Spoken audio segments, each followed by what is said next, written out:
जो भी फीलिंग हमारे दिल में आती है उसका एक रिस्पांस टाइम होता है।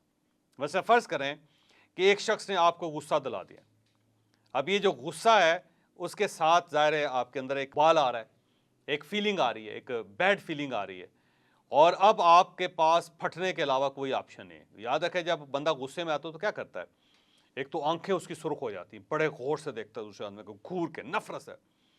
दूसरा, अपने मुँह से जो अल्फ़ाज़ बोलता है वो इस चीज़ को बढ़ा देते हैं, वो इस फीलिंग में इज़ाफ़ा कर देते हैं। लिहाज़ा जब भी कोई बैड फीलिंग आपके अंदर आएगी, उसकी पूरी कोशिश होगी कि या वो आँखों के ज़रिए या फिर वो ज़ुबान के ज़रिए बाहर चली जाए। क्योंकि जब वो बाहर चली जाती है तो इंसान ज़रा शांत फ़ील करता है, हल्का-फुल्का महसूस करता है। लेकिन ये जो बाहर निकालना होता है गुस्से को, ओहो हो! इसका नतीजा बड़ा खौफ़नाक होता है। क्योंकि दुनिया में जितने भी बिगाड़ पैदा हुए हैं, वो अपनी नफ़रत को बाहर निकालने से पैदा हुए।